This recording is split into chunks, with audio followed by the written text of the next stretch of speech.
성탄절을 맞아 함께 예배하는 모든 성도님들 위해 하나님의 은혜가 가득하시길 축복합니다. 사람에 따라 기쁘게 여기는 소식이 다를 겁니다. 오래전에 보았던 영상이 기억이 납니다. 아빠가 집에 들어왔는데 아빠 왔다라고 말하는데 아무도 거들떠보지 않습니다. 아들은 거실에서 컴퓨터 하고 있고 딸은 자기 방에서 핸드폰 하고 있고 엄마는 주방에서 설거지 하느라고 남편이 왔는데 아빠가 왔는데 아무도 신경을 안 씁니다. 그런데 잠시 후에 택배 왔습니다 소리가 나니까 총알같이 딸 아들이 다 뛰어나가더라는 거예요. 아마 이 아이들에게는 아빠보다 택배 왔다라는 소리가 기쁜 소식이었을 겁니다. 합격을 기다리는 수험생이나 또 취준생에게는 합격했다는 소식만큼 기쁜 소식이 있겠습니까? 또 질병으로 고통받고 있는 환자들에게는 이제 완치되었습니다. 퇴원해도 되겠습니다. 이 소식만큼 기쁜 소식이 어디 있겠습니까? 학생들에게는 휴강한다는 소식이 기쁜 소식일 수 있고 매일 밥을 해야 하는 주부들에게는 오늘 남편이 밖에서 밥 먹고 들어온다는 얘기가 그렇게 반갑게 들릴 수 없을 것입니다. 여러분에게는 기쁜 소식이 무엇입니까? 오늘 본문은 기쁜 소식을 전하는 전령의 이미지를 통해 좋은 소식을 전하는 발이 아름답다라고 이야기합니다. 7절 말씀 우리 같이 볼까요? 좋은 소식을 전하며 평화를 공포하며 복된 소식을 가져오며 구원을 공포하며 시온을 향하여 이르기를 내 하나님이 통치하신다 하는 자의 산을 넘는 발이 어찌 그리 아름다운가. 영어를 같이 써드렸는데 원문이나 영어 성경에 보면 맨 마지막 부분 산을 넘는 발이 어찌 그리 아름다운가 라는 구절이 맨 앞에 위치해서 강조되고 있습니다. 그리고 이어지는 5개의 분사 구문을 통해 이 아름다운 발이 왜 아름다운지 설명해 주고 있습니다. 이 5개의 분사는 모두 발에 해당되는 단어를 수식하고 있습니다. 그 발은 첫째 좋은 소식을 가져오는 발이고 두 번째는 평화를 공포하는 발이고 복된 소식을 가져오는 발이고 구원을 공포하는 발이고 시온을 향하여 내 하나님이 통치하신다라는 사실을 전하는 자의 발이다라고 이야기합니다. 먼저 좋은 소식을 전하는 발은 주로 전쟁과 관련되어 전령이 승전 소식을 전하는 것을 의미합니다. 지금이야 전화도 있고 무전기도 있고 카메라도 있고 전시 상황을 실시간으로 바로바로 알릴 수 있고 볼 수 있습니다. 그러나 성경이 기록될 당시에는 누군가 그 소식을 직접 전달해 주어야 하는 전령이 필요했습니다. 이사야 선지자는 예수님이 오시기 전 700년 전에 사역했던 선지자입니다. 그는 유다 백성들이 죄악으로 말미암아 바벨론의 포로로 끌려갈 거다라고 예언하였습니다. 그리고 하나님의 징계의 때가 끝나고 나면 너희가 다시 이 땅으로 돌아온다라고 예언하였습니다.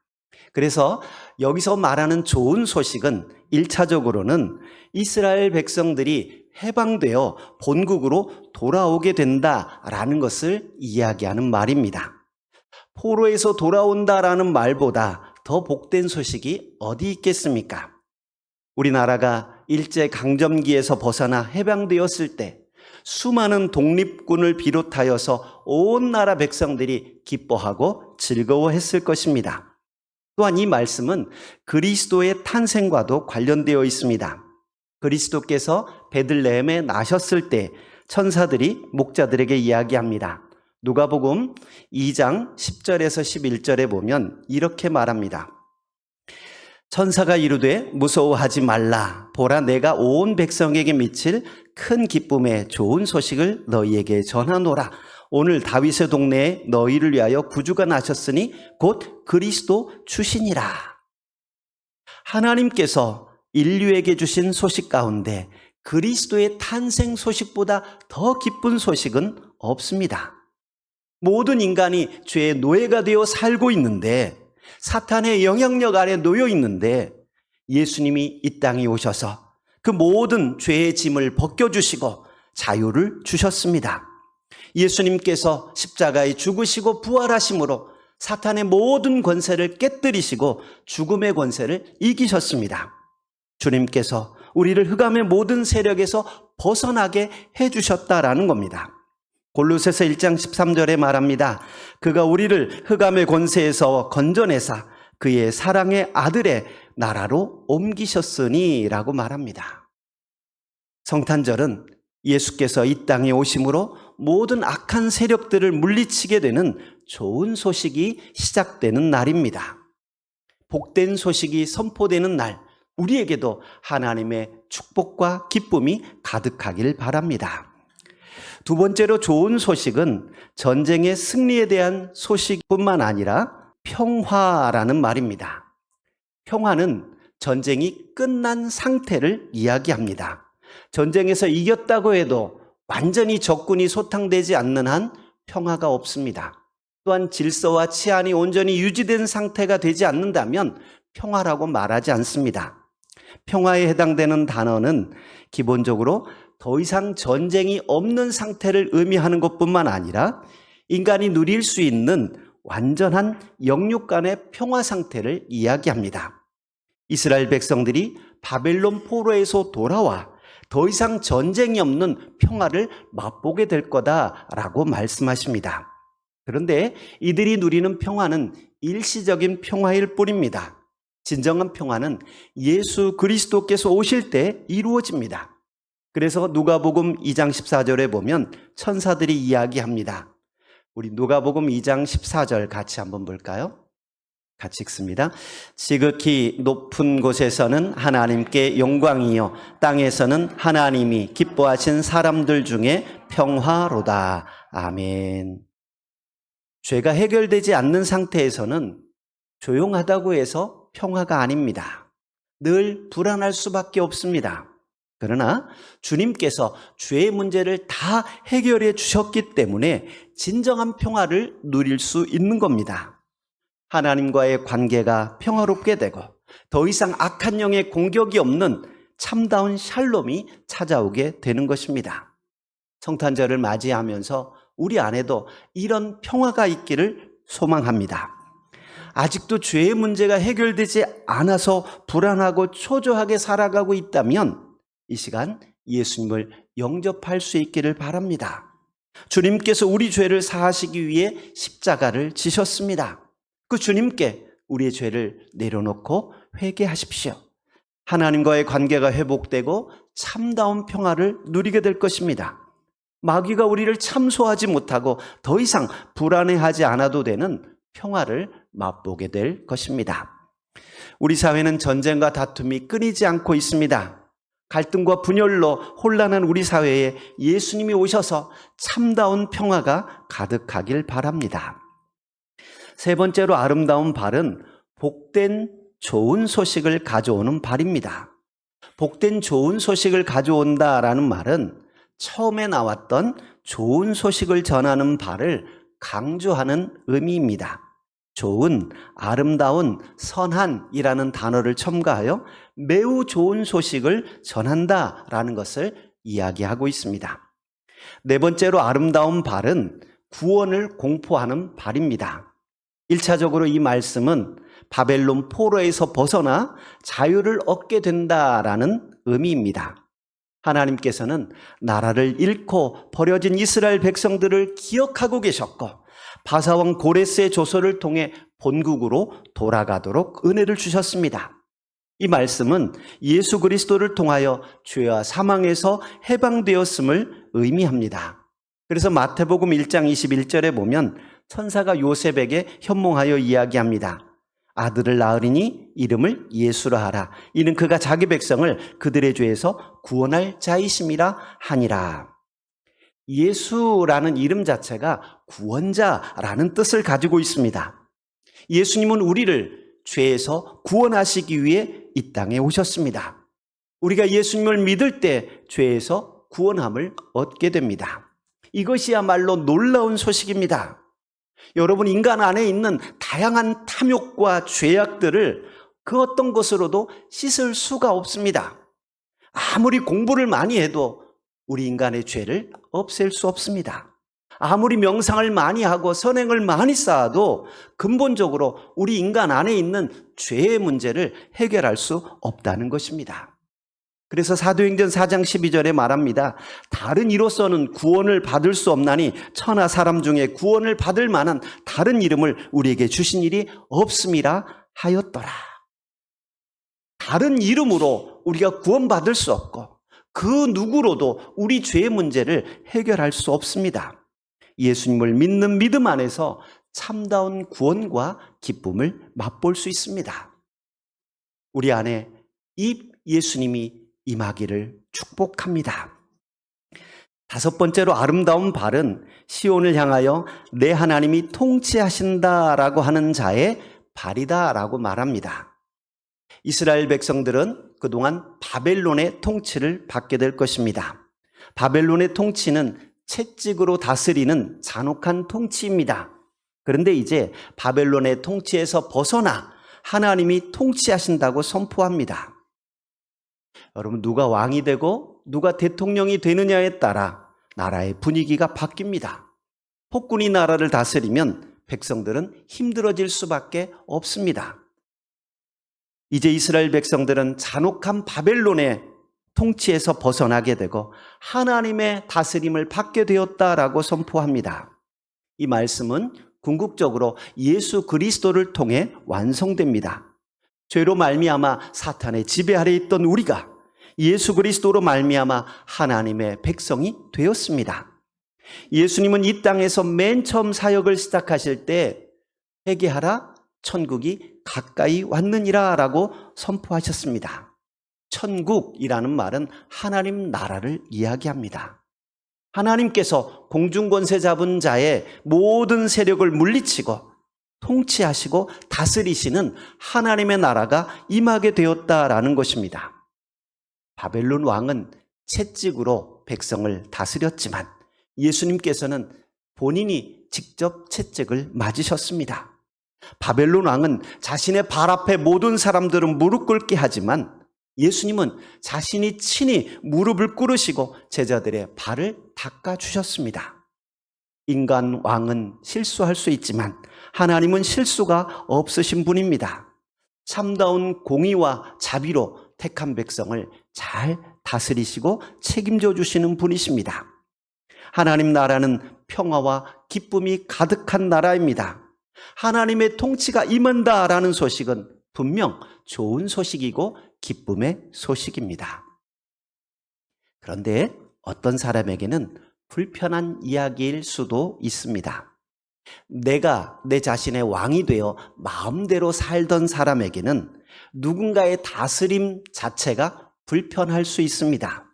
특히 하나님께서 다스리심으로 말미암아 이거 해라, 이거 하지 말아라, 하나님 말씀이 내 삶에 개입이 되면 부담스러운 사람도 있습니다. 실제로 이스라엘 백성들은 하나님의 말씀대로 바벨론 포로에서 70년이 지나고 돌아오게 되었습니다.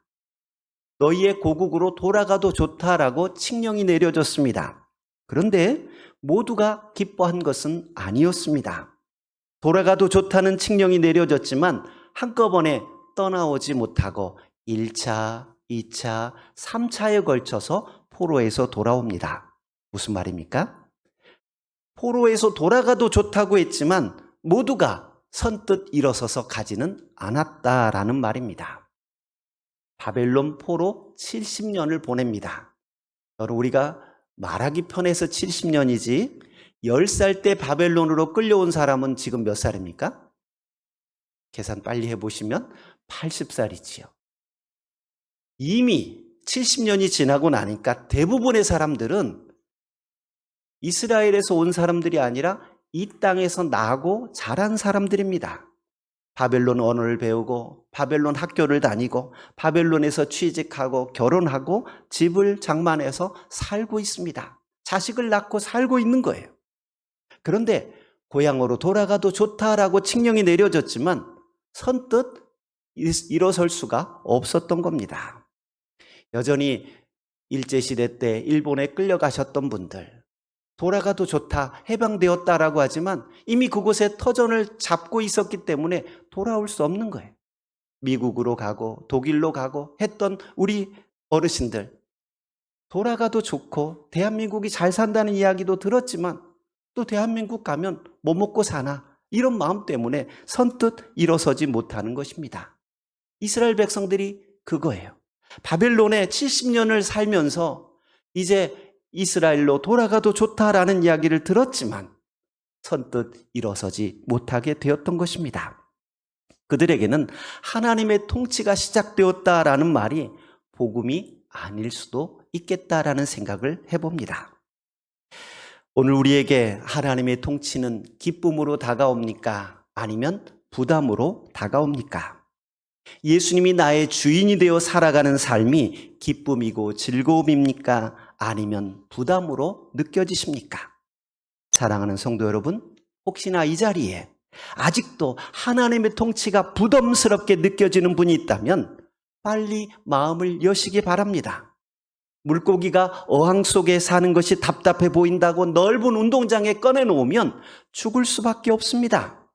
기차가 정해진 선로만 달리는 것이 답답하다고 선로를 벗어나면 모두가 죽습니다. 우리 인간은 하나님의 다스림을 받을 때가 가장 안전하고 행복하다는 것을 기억하십시오. 한 발은 교회에, 한 발은 세상에 담그고 살면서 언제든지 내 마음대로 뛰쳐나갈 준비를 하며 사는 것이 아니라 하나님의 은혜 가운데 여러분 자신을 맡기십시오. 에스겔을 통해 보여주신 환상에 보면 성전 문지방에서 물이 흘러내리면서 점점 그 물이 많아지면서 강이 됩니다. 중간중간 재어보는데 처음에는 발목에 잠깁니다. 그리고 조금 있다 다시 재어보니까 이제 무릎에 차고, 또 한 번 재보니까 허리까지 차고, 또 한 번 재보니까 도저히 그냥 넘지 못할, 헤엄쳐야만 할 만큼 넓은 강이 되었습니다. 무엇을 말하냐면 여러분, 시냇가에서 또 바닷가에서 물놀이 할 때 무릎 정도 오면 그래도 달릴 수 있습니다. 내 의지대로 막 뛰어다닐 수 있어요. 근데 조금 가슴 정도 오면 빨리 달려지던가요? 안 돼요. 수영장에서 맨 처음 준비 운동으로 한 바퀴 돌아오세요, 걸어서 갔다 오세요 그러면 수영하는 게 더 빠르지 걸어가는 게 힘들어요. 어설프게 둥둥 뜨면서 힘들어요. 내 마음대로 잘 안 돼요. 발목 정도 잠기면 내가 언제든지 들어갔다 나왔다 내 마음대로 할 수 있습니다. 그런데 가슴 정도만 와도, 허리 정도만 와도 내 마음대로 잘 안 돼요. 근데 이게 더 깊은 은혜 속에 푹 들어가면 아예 내 마음대로 할 수 없습니다. 그냥 맡겨야 돼요. 내가 힘을 주는 순간 더 빠져들어가요. 오히려 힘을 빼고 가만 누워있으면 누구나 다 뜹니다. 아무리 뚱뚱한 사람도 누워서 힘 빼고 있으면 떠요. 근데 살려고 막 힘을 주니까 가라앉는 거예요. 여러분, 우리가 하나님의 다스림이 부담스럽게 느껴진다면 내가 온전히 은혜 가운데 들어가지 못하고 있는 우리의 모습임을 깨달아야 합니다. 내가 내 인생의 주인이 되어 살아가는 것보다 하나님께서 내 삶의 인도자 되어 살아가는 것이 훨씬 더 안전하고 훨씬 더 행복합니다.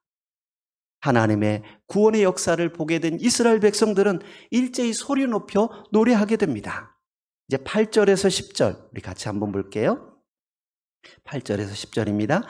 내 파수꾼들의 소리로다. 그들이 소리를 높여 일제히 노래하니 이는 여호와께서 시온으로 돌아오실 때에 그들의 눈이 마주 보리로다. 너 예루살렘의 황폐한 곳들아, 기쁜 소리를 내어 함께 노래할지어다. 이는 여호와께서 그의 백성을 위로하셨고 예루살렘을 구속하셨습니다. 여호와께서 열방의 목전에서 그의 거룩한 팔을 나타내셨으므로 땅끝까지도 모두 우리 하나님의 구원을 보았도다. 아멘. 오늘 말씀을 보면 재미있는 부분이 보입니다. 이 말씀은 이사야 선지자를 통해 주신 하나님의 말씀입니다. 아직 바벨론 포로로 끌려가지도 않은 상태고 돌아오지도 않은 상태입니다. 그런데 과거형으로 이야기하고 있습니다.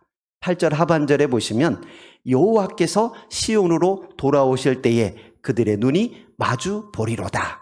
9절 하반절에 보면 여호와께서 그의 백성을 위로하셨고 예루살렘을 구속하셨음이라. 10절 하반절에도 보면 땅끝까지도 모두 우리 하나님의 구원을 보았도다. 구원을 보리로다라고 해야 문법적으로 맞습니다. 그런데 구원을 보았도다라고 말합니다. 아직 이루어지지 않은 일이지만 하나님이 말씀하셨으니까 이루어질 것을 믿고 과거형으로 이야기하고 있는 것입니다. 사랑하는 성도 여러분, 2024년 성탄절을 보내면서 예수님께서 이 땅에 오신 사건이 단순히 옛날 이야기로 끝나는 것이 아니라 예수님이 나의 마음에 오시는 사건이 될 수 있기를 축복합니다. 예수님이 이 땅에 오신다는 사건이 우리에게 부담스럽게 다가오는 것이 아니라 기쁨이 되길 축복합니다. 이스라엘 백성들은 바벨론 포로기에도 이 말씀을 붙잡고 소망을 가졌습니다. 꿈도 없고 희망도 없고 미래도 없는 포로 생활 속에서도 하나님의 다스림을 소망하며 믿음으로 견디어냈습니다. 우리 시대는 그 어느 때보다 혼란한 시대를 살아가고 있습니다. 세계적으로 우크라이나와 러시아가 계속해서 전쟁을 하고 있고 이스라엘과 하마스도 전쟁을 계속하고 있습니다. 우리나라에도 유례없는 계엄과 탄핵 사건으로 혼란스럽습니다. 환율은 계속해서 오르고 경기는 불황이고 취업도 쉽지 않습니다. 그러나 예수님으로 인하여 소망을 가지시기 바랍니다. 예수님께서 이 땅에 오신 사건이 평화의 소식이고 복된 좋은 소식이고 구원의 소식이길 바랍니다. 하나님이 다스리신다는 이 선포가 우리에게 기쁨이 되길 축복합니다. 아직도 하나님의 다스림을 거부하고 있다면 이 시간 예수님을 나의 주님으로 영접하십시오. 예수님께 나의 주권을 내어드리고 하나님의 다스림을 받으신다면 우리 삶이 참다운 평화와 기쁨을 누리게 될 것입니다. 그리고 아직도 하나님의 은혜와 은총을 모르는 사람들에게 구원의 소식을 증거하는 증인들이 될 수 있기를 바랍니다. 하나님께서는 우리가 기쁨으로 노래하며 소리 높여 외치기를 원하십니다. 우리가 평화의 복음을 전하며 하나님 나라를 선포할 때 우리의 발걸음을 보시고 아름답게 여기실 것입니다. 주님의 임재를 체험하고 하나님의 다스림 안에서 참된 평화와 기쁨이 있는 성탄절이 되시길 주의 이름으로 축복드립니다. 은혜로우신 하나님, 2000년 전 이 땅에 오신 주님께서 우리의 죄를 구원하시기 위해 이 땅에 오셨고 참다운 평화와 구원과 은혜를 베푸시기 위해 오셨다는 사실 잊지 않게 하여 주시고 오늘도 그 예수님의 다스림을 받고 하나님의 통치를 받아들이는 믿음의 삶을 살게 하여 주시며 아직도 슬픔과 절망 속에 있는 사람들에게 구원의 소식을 증거하는 증인들이 되게 하여 주옵소서. 예수님 이름으로 기도하옵나이다. 아멘.